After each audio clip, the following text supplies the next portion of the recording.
이 말씀으로 말미암아 유대인 중에 다시 분쟁이 일어나니 그 중에 많은 사람이 말하되 그가 귀신 들려 미쳤거늘 어찌하여 그 말을 듣느냐 하며 어떤 사람은 말하되 이 말은 귀신 들린 자의 말이 아니라 귀신이 맹인의 눈을 뜨게 할 수 있느냐 하더라.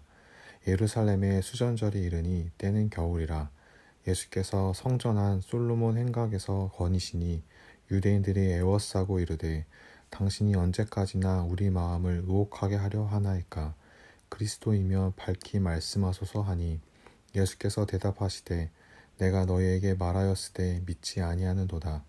내가 내 아버지의 이름으로 행하는 일들이 나를 증거하는 것이오늘 너희가 내 양이 아니므로 믿지 아니하는도다.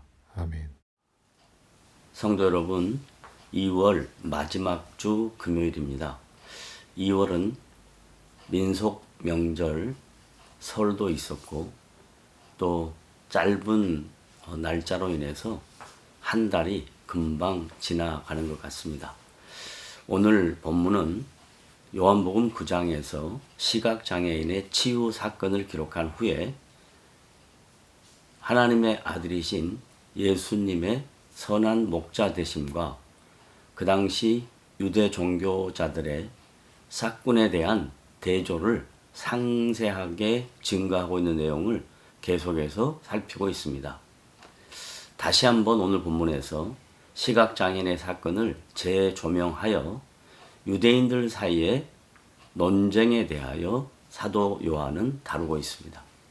대부분의 유대인들은 예수님을 귀신 들려 미친 사람으로 취급하거나 귀신이 시각장애인의 눈을 뜨게 할 수 있느냐라고 반문하고 있는 두 종류의 부류로 나누어져 있습니다. 이제 사도 요한은 예수님께서 하나님의 아들에 대한 것에 대하여 초점을 옮기면서 10장 22절에 예루살렘에 수전절이 이르니 때는 겨울이라고 유대인들의 절기에 대하여 언급하고 있습니다. 이 수전절은 유대인 조상들이 이방신을 숭배함으로 더럽혀진 예루살렘을 정화시키기 위하여 봉헌했던 기념절기이기도 합니다.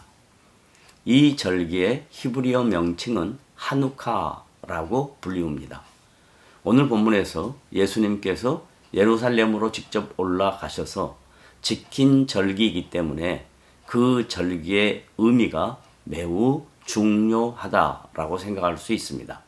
수전절에 대한 영적 의미가 크게 세 가지로 나누어 볼 수 있는데 그 첫 번째 의미는 더럽혀진 예루살렘 성전을 정화시킨 역사적 사건을 살펴볼 수 있습니다. 이것은 주전 334년부터 시작된 헬라의 알렉산더 대왕의 동방 정복 정책으로 이스라엘은 헬라 제국의 통치 아래 들어가게 되었습니다. 헬라 제국의 8번째 왕인 안티오코스 4세는 주전 168년에 예루살렘 성전에 제우스 신상을 세우고 돼지 고기를 제물로 바치도록 강요했습니다.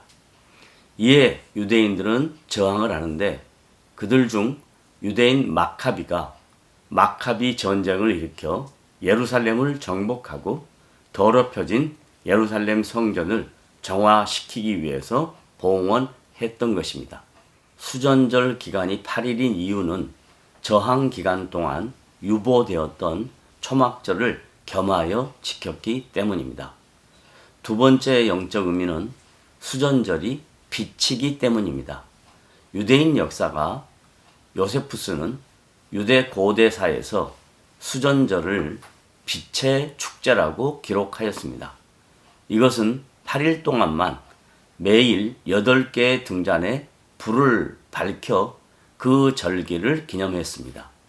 이 빛의 축제가 갖는 영적 의미는 예수님께서 하나님의 아들로 오셔서 어두운 이 세상에 불을 밝히러 오신 세상에 비친 것을 지칭하는 의미입니다.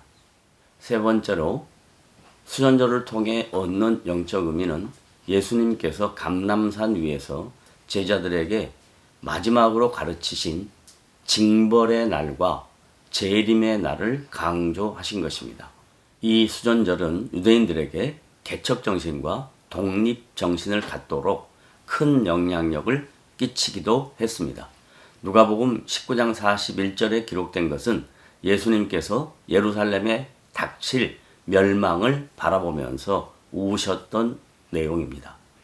이 세 가지의 영적인 의미를 종합해 볼 때 예수님의 초림과 재림에 대한 성경적인 관점이 매우 중요하다는 것을 알 수 있습니다.